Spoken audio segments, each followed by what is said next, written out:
अ, भारतवासियों, संसारवासियों, आज हम सिखों के 9वें गुरु गुरु तेग बहादुर जी के बारे में विचार करेंगे। गुरु तेग बहादुर जी का जन्म 1 अप्रैल सन 1621 में अमृतसर गुरु बाजार गुरु के महल गुरु 6वें गुरु हरगोबिंद साहब और माता नानकी के घर हुआ। इनका बचनों का नाम त्यागमल था। गुरु तेग बहादुर जी के 4 भाई और भी थे, गुरुदत्ता, अनिराय, सूरजमल और टरलाय। एक बहन वीरो थी। 1634 में ये जो बचपन इनका है ये गुरु हरगोबिंद साहब जी की देख रेख में गुजरा। गुरु हरगोबिंद साहब जी ने इनको विद्या पढ़ाई, इनको शस्त्र, घोड़सवारी वगैरह सब कुछ सिखाया। और 1634 की बात है, गुरु तेग बहादुर जी का शादी करतारपुर में अपना से लालचंद और उसकी पत्नी जो बिशन कौर, उनकी पुत्री गुजरी के साथ में हुई। इनका एक जो भाई है माता गुजरी का, कृपाल चंद, वो करतारपुर में रहता था, वैसे बाद में कीर्तपुर चला गया था।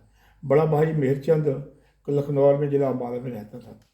और उस समय जब 1634 में करतारपुर की लड़ाई हुई मुग़लों के साथ में, तो गुरु तेग बहादुर जी बहुत तलवार के जौहर दिखाए, बहुत डट कर लड़े। सिखों में जो तलवार है किसी भी हथियार को तेग कह देते हैं वैसे। और जैसे जो खाना है लंगर में बनता है उसको देग कहते हैं, इसी दिन देग तेग फतेह। तो जब इन्होंने गुरु हरगोबिंद साहब ने बहुत खुश हुए, उन्होंने इनका नाम त्यागमल से तेग बहादुर रख दिया। बाद में तेग बहादुर ही मशहूर हो गए। 1635 में ही गुरु हरगोबिंद साहब और सारे लोग कीर्तपुर साहब में चले गए। गुरु तेग बहादुर जी साथ में थे। कीर्तपुर में गुरु हरगोबिंद साहब जी ने इनको भी बहुत धार्मिक विद्या दी और शस्त्र विद्या, और जो गुरु हरगोबिंद साहब का पोतरा था हरराय, उसको भी दी। हरराय को बाद में गद्दी नशीन हुआ। 1644 के आखिर में गुरु हरगोबिंद साहब जी ने इसको कहा कि आप बकाला में चले जाएं। तो बकाला में इनकी जो माता नानकी है उसका गांव था। हरिचंद इनका नाना था, नानी थी, वहाँ रहते थे। वहाँ का दरनार था मोहरा जी, वो उनको बहुत प्यार करता था। वहाँ रहने लगे और गुरु हरगोबिंद साहब ने कहा था कि सिक्खी का प्रचार करना। एक बार एक सत्संगी ने पूछा कि जो भक्त हैं उनको दुख क्यों आते हैं। उन्होंने बताया कि दुख में दुनिया की असलियत का पता लग जाता है, इसलिए परमात्मा असलियत बता देता है लोगों की और प्रेर के अपनी तरफ कर देता है। एक बार एक सत्संगी ने पूछा कि भक्ति के कितने पड़ाव हैं, तो इन्होंने कहा कि पहला पड़ाव तो यह है कि जो परमात्मा की तरफ से हमें जाने से रोकता है वहाँ से चित्त हटा के परमात्मा की तरफ मन लगाया जाए। दूसरा यह है कि सबसे परमात्मा सबसे प्रेम किया जाए। तीसरा फिर है आखिरी कि उठते बैठते परमात्मा का सिमरन किया जाए। गुरु तेग बहादुर जी मतलब अभी गुरु तो नहीं बने थे। तेग बहादुर जी एक बार कीर्तपुर में आए, क्योंकि उस समय गद्दी नशीन अपना हरराय जी थे। हरराय जी वैसे इसके भतीजे लगते थे। हरराय जी ने उनको कहा कि आप यूपी, बिहार और बंगाल वगैरह में जाके प्रचार करें। तो ये इधर आ गए। तो ये यहाँ से गुरु जी जो है प्रचार करते हुए दिल्ली, मथुरा, आगरा होते हुए बनारस में पहुँचे। उस समय ये गया बनारस, 1662 की बात है, ये पटना में आ गए।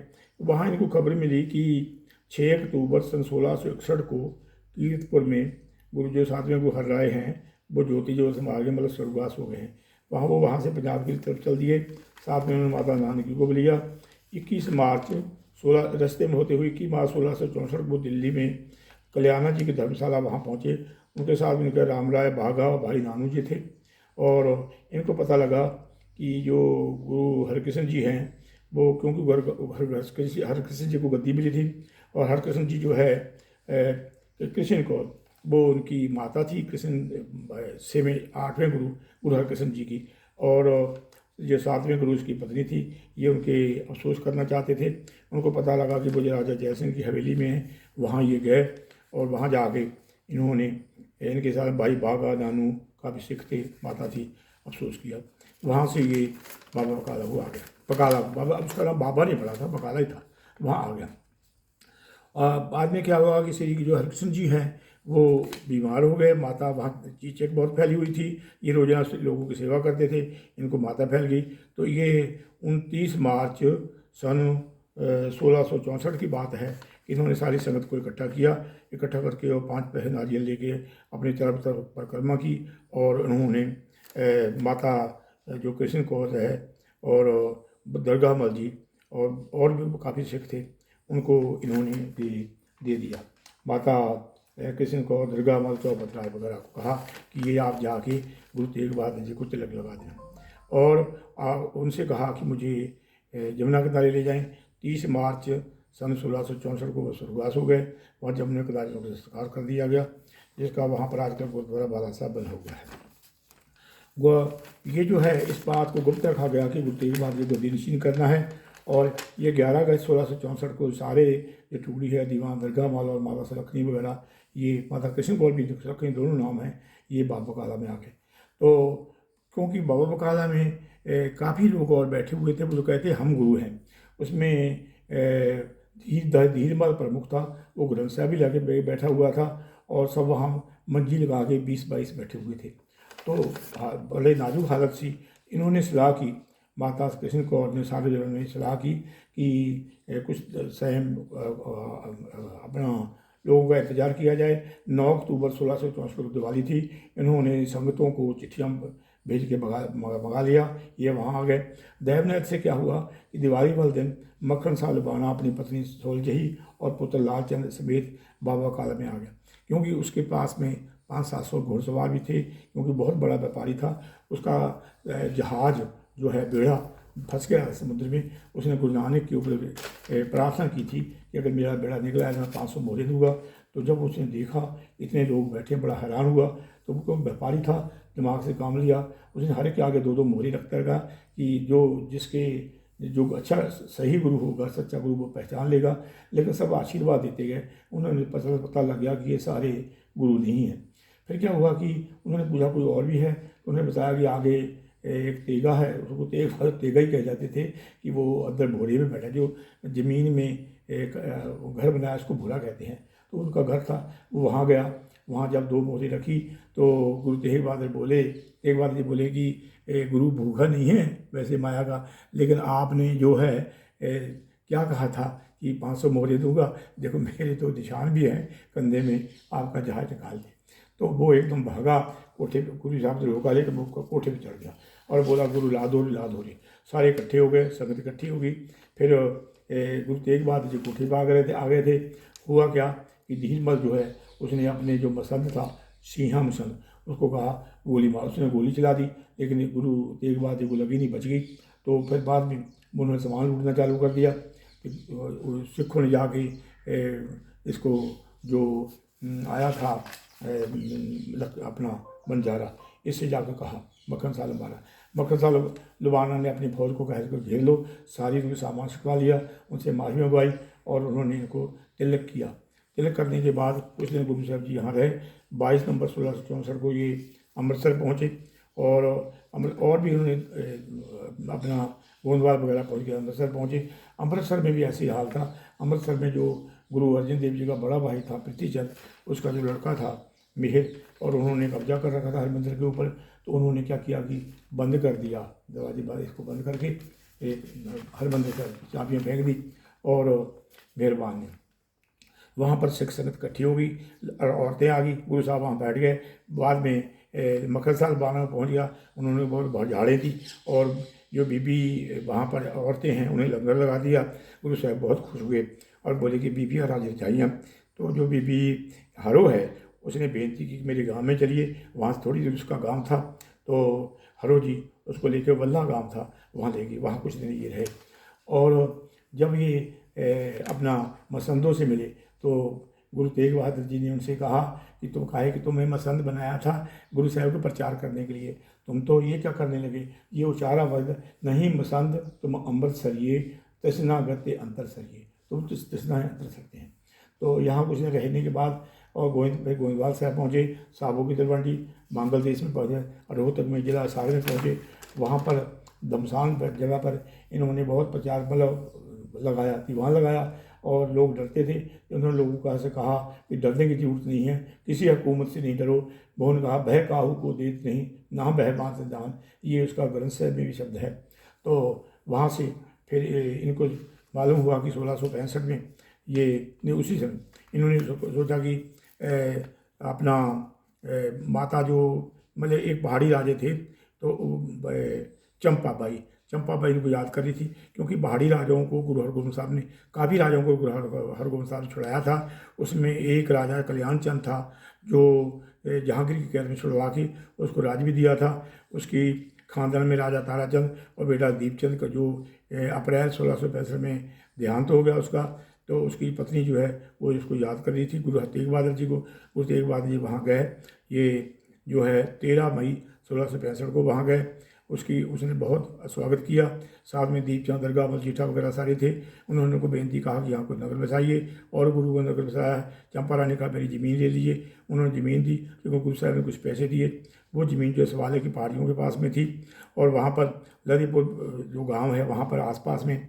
तो क्या हुआ कि इन्होंने जो बाबा गुरुदत्ता जी है, जो गुरु अपना बाबा बुढ़ा जी, उसका लड़का बाबा बुढ़ा जी ने सारे गुरुओं को 6 गुरुओं को तिलक लगाया था। उसके बाद में उनका जो पुत्र गुरुदत्ता जी वो तिलक लगाते थे। उन्होंने गुरु हरराय जी को भी तिलक लगाया था, हरकिशन को भी, और वो साथ में था। उससे वहाँ पर उन्होंने टक लगवाया, उसका नाम नानकी चक्र रखा। वहाँ से होते हुए ये सब अपने सैफाबाद में पहुँचे। सैफाबाद उस समय अपना पटियाला नहीं था, पटियाला के पास में है, वहाँ पर पहुँचे। सैफाबाद में इनका जो श्रद्धालु था मुसलमान सैफ खान, तो वो जो श्रद्धालु सैफ खान जो था वो औरंगजेब के बहुत करीब था। औरंगजेब ने उसको वहाँ का नवाब बना रखा था, उसकी वफादारी से बहुत प्रसन्न था। उन्होंने उसको 1662 में एक चोगा और तलवार दी थी। 1600 तो गुरु साहब जी वहाँ पहुँचे। सैफ खान बहुत खुश हुआ, उन्होंने गुरु साहब को एक अच्छा घोड़ा दिया और काफ़ी सामान दिया। फिर गुरु जी वहाँ से चल दिए। चलने के बाद क्या हुआ कि ये उन्होंने कहा था कि भय काहू को देत नहीं, ना भय मान मान तान। तो औरंगजेब की जो खुफिया थी उन्होंने कहा कि ये बगावत में है। उन्होंने औरंगजेब ने कहा कि इसको बंदी बना लिया जाए। 8 नवंबर 1665 को इनके जो सेवक थे भाई मतीदास, सहीदास और ग्वालदास, सब दयालदास वगैरह, इन सबको गिरफ्तार कर लिया गया। और गुरु तेग बहादुर जी ने सीधी बात की और बड़े डरावे दिए कि आप मुसलमान बन जाइए, नहीं आपको मौत के घाट उतार देंगे। ये नहीं माने। फिर इन्होंने अम्बेर का जो राजा जय सिंह था, जिसके यहाँ श्री हरकृष्ण जी रहे थे, जिसके हवेली में और उसके घर में, तो वहाँ पर क्या हुआ कि जय सिंह जो कोई लड़का है, उसका पुत्र, उसको इन्होंने उसके सुपुर्द कर दिया। और वो काफ़ी बहुत इनके श्रद्धालु थे। उसके बाद में पुष्पा रानी भी इनकी श्रद्धालु थी।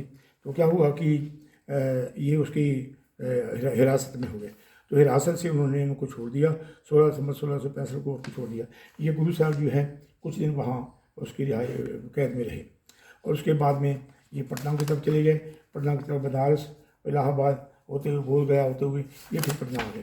तो उस समय ये जो औरंगजेब था वो बहुत कट्टर था, तो उसने बड़ा लोगों को जुल्म ढाने लगा था। तो ये गुरु हज़रत तो पटना से क्या हुआ कि 1666 में ये 1666 में गुरु साहब जी पटना में थे, और आरंभ के महीने में पटना से वहाँ से ये फिर मुंगेर होते हुए और भागलपुर, मुंगेर, ढाका की तरफ चले गए। ढाका की तरफ अपना प्रचार करने के लिए। ढाके की संगत ने गुरु साहब का बहुत सत्कार किया, वहाँ पर दीवान सजने लगे। तो हुआ ये है कि इधर 1667 की बात है कि असम में कोहिमा जो हैगा उन्होंने बगावत कर दी। तो इन्होंने दबाने के लिए औरंगजेब को शरारत सूझी। औरंगजेब ने सोचा कि अपना एक तो गुरु तेग बहादुर जी को इन्होंने रिहा कर दिया था, दूसरा औरंगजेब शक करता था कि इनके जो लड़का था अपने जय सिंह का जो राजकुमार था, तो उन्होंने सोचा कि इसकी कस्टडी में भी अपना शिवाजी और उसका लड़का सांबा था। इन्होंने सोचा कि क्यों ना इसको वहाँ भेज दिया जाए उनको दबाने के लिए, तो क्योंकि वहाँ को जीता नहीं था, ये मारा जाएगा। तो इस तरह से जो उसका पिता थे जय सिंह, वो लड़ाई में, औरंगजेब का राज बढ़ाने की लड़ाई में 16 जुलाई 1667 में बहादुरपुर में वो शहीद हो गए थे। तो राजा जय सिंह का जो लड़का था वो, उसको उन्होंने कहा कि आप जो है बगावत को दबाने के लिए जाइए। वो बगावत को दबाने के लिए चल दिया। हाँ जी। लेकिन जब चलने लगा तो उसकी माता जो पुष्पा रानी थी, उन्होंने कहा कि ऐसा करना कि आप गुरु तेग बहादुर, वो पटना में है, गुरु तेग बहादुर जी से आप वो आशीर्वाद ले लेना। तो जब ये पटना पहुंचा तो गुरु तेग बहादुर जी वहाँ पर नहीं थे, और ये उनको पता पड़ा कि वो बंगाल में हैं। गुरु तेग बहादुर जी वहाँ उनको मिले, और जो असम में जिसको बगावत को दबाने में गए थे, वहाँ का राजा जो चक्रध्वज था, चक्रध्वज सिंह सेनापति बारमुखन, और ये बड़े लड़ाके थे। और ये एक इनके पास में कोई जादूगर धोबन थी, वो कामाख्या देवी की पूजा करके लोगों को डराती थी।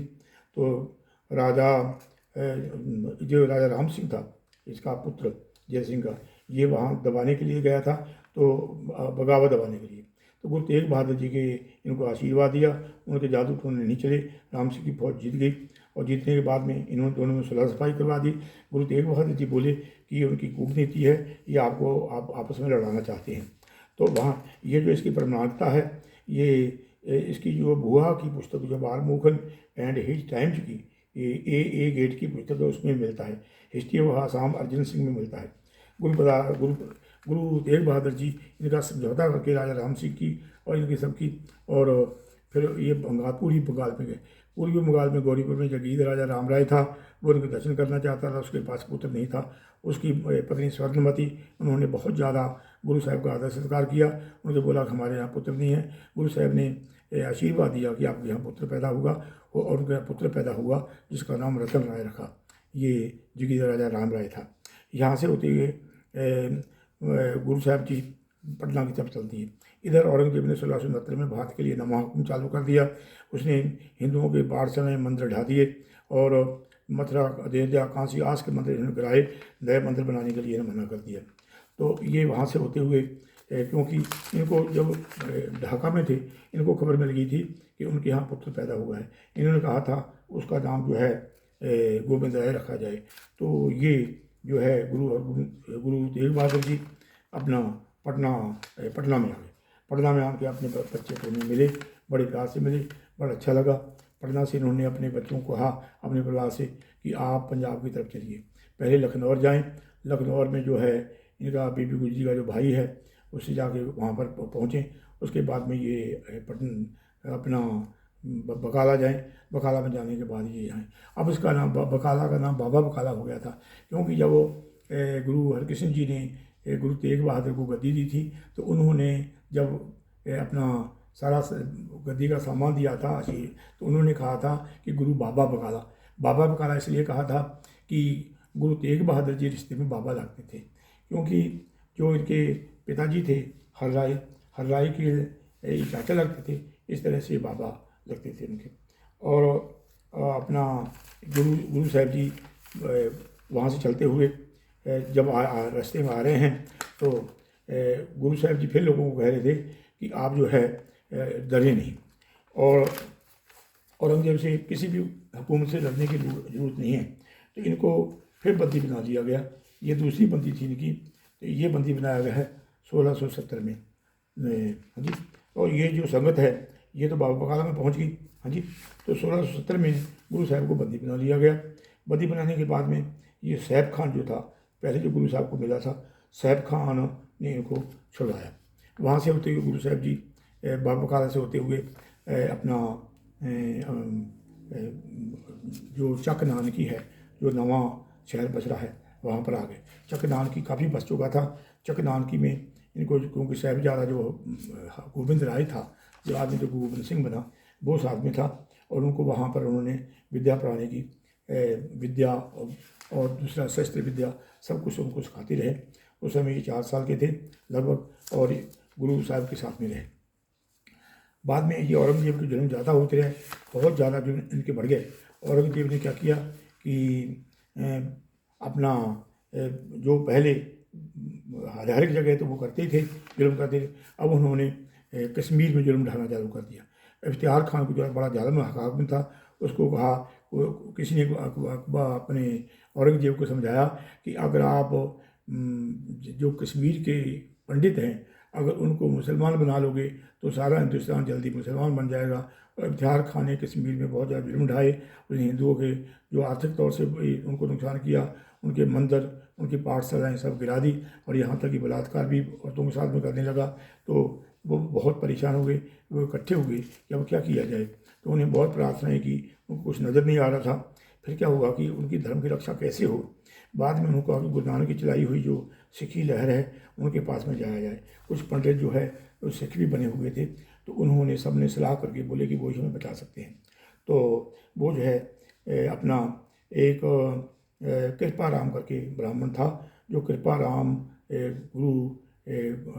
गुरु नानक के टाइम में ही वो सिख बन गया था। और कृपाराम ब्राह्मण जो अभी सिख लहर में था उसको साथ में लिया। 16 मुखी पंडित को साथ लिया इन्होंने। इसमें हरिद्वार, कुरुक्षेत्र और मथुरा के काफ़ी प्रधान पंडित थे। 25 मई 1675 को ये गुरु तेग बहादुर जी के पास में चक नानकी का नाम उन्होंने अनंतपुर साहब रख दिया था, अनंतपुर साहब में आ गए और सब लोग इकट्ठे हुए। उस समय गुरु गोविंद सिंह जी, गोविंद राय की उम्र 9 साल हो गई थी।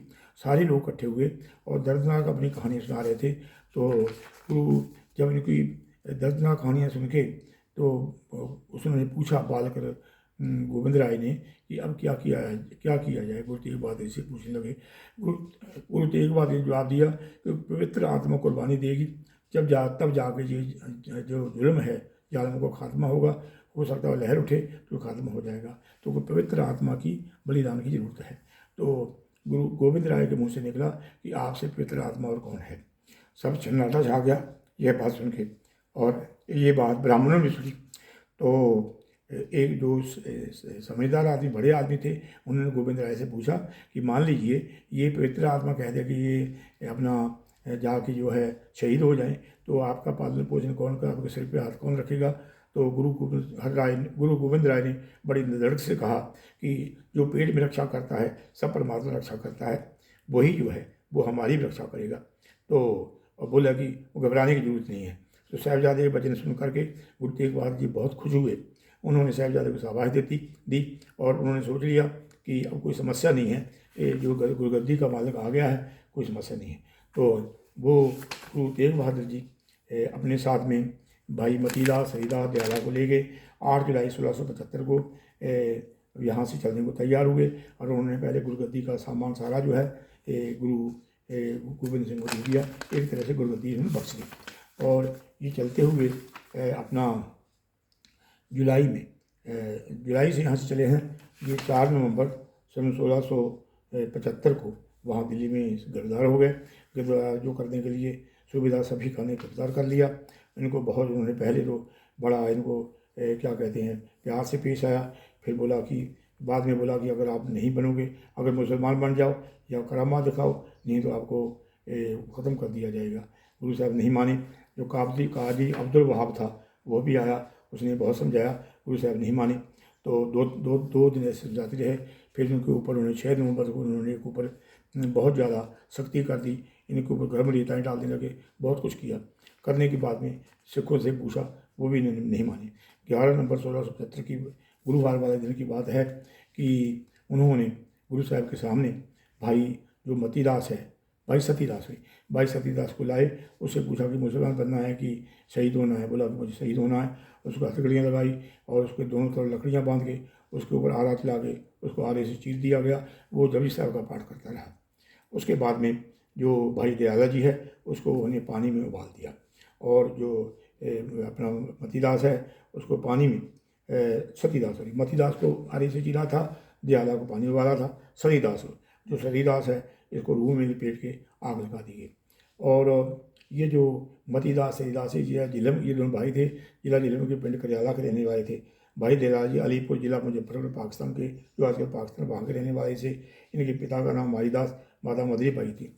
इस तरह से इनको शहीद किया गया। अब उन्होंने यह कहा कि इनके जो अपने शरीर के हिस्से हैं इनको दरवाज़ों से टांगा जाएगा। तो सिखों को बड़ी चिंता हुई। उन्होंने सोचा कि कैसा किया जाए। तो उनको पता पड़ा कि लखी साहब बंजारा वो सिख का बड़ा व्यापारी था, उसका जो बैलगाड़ी आ रही थी कि वो अपना उन्होंने उससे जाके सिख लोग जाके उससे मिले। भाई जयता जी वगैरह सारे, भाई जयता झाड़ू देकर यहाँ पर देख रहा था। भाई मतीदास हरिदास जी जी के जो शरीर हैं इन्होंने अंगों को इकट्ठा किया, और जब उनकी आंख बचा के क्योंकि उनके ऊपर ज़्यादा पहरा नहीं था, उसको उसमें जमुना नदी में प्रवाह कर दिया। ये 11 नवंबर 1665 की बात है। तो बाद में ये भाई दानू घर चले गए, वहाँ से विचार विमर्श किया। जब पता पड़ा कि लकी साहब बंजारा आ रहा है तो उसके 2 लड़के भी साथ में, नौजवान पुत्र नगाइया, हेमाड़ हाड़ी, ये उसके पुत्र थे। उससे मिले, उसके बोला कि बैलगाड़ी इधर से ले आई। जब वो बैलगाड़ियाँ लाए तो इसमें उसके बैलगाड़ियों में भाई नानू जयता उदा बैठे हुए थे। इन्होंने बड़ी फुर्ती से गुरु तेग बहादुर का शरीर है उस गाड़ियों में रख दिया। आधी रात थी, धूल उड़ रही थी, कैदी सो रहे थे, जो प्रबंधक है, जो फौजी है, जो सो रहे थे।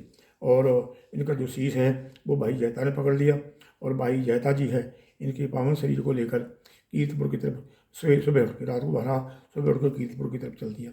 तो ये जो इनका धड़ है वो तेग बहादुर जी का शरीर जो है भाई लकी साहब बंजारा ने अपने घर ले गया। घर ले जाके उसने लकड़ियाँ इकट्ठी की, एक घर में उसको आग लगा दी, साथ में घर को भी आग लगा दी। फिर कह दिया कि घर को आग लग गई है। जब तक फौजी आए घर जल चुका था। उन्होंने सोचा कि अचानक घर से आग लगी होगी। तो जो भाई जयता जी है, एक साथ में एक और भी, 2 सिख और भी थे। तो ये भाई उदा जी थे, भाई नानू जी, ये उसका शरीर अपना शीश लेके अपना कीर्तपुर साहब की तरफ चल दिए थे। जब उनको पता पड़ा, ये 17 नवंबर 1675 की बात है, तो ये शीश लेके जब वो कीर्तपुर पहुँचे तो गुरु गोविंद सिंह जी तैयार खड़े थे। गुरु गोविंद राय, और उन्होंने कोले से लगाया और कहा कि रघुरेटे गुरु के बेटे। इस तरह से गुरु तेग बहादुर संस्कार कर दिया गया। और क्या हुआ कि इनको जो गुरु गोविंद सिंह जी हैं, गोविंद राय मतलब गोविंद राय जी, इनको इन्होंने तिलक तो लगा ही दिया था, और ये उस समय गुरु हो गए। तो ये गुरु तेग बहादुर जी की शहादत है। गुरु तेग बहादुर जीवन परिचय है। गुरु तेग बहादुर 3 बार इनको कैद किया गया, तीसरी बार में इनको शहीद कर दिया गया, और ये निधड़क हो गए रहे। इन्होंने प्रचार किया कि डरने की जरूरत नहीं है। ये जो है अब जो 10वें गुरु हैं, उन्होंने गुरु गोविंद सिंह को थाप दिया था।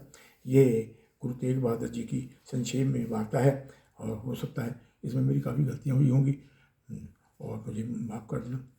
आप सबको प्रणाम है। वाहे जी खालसा, वाहे जी।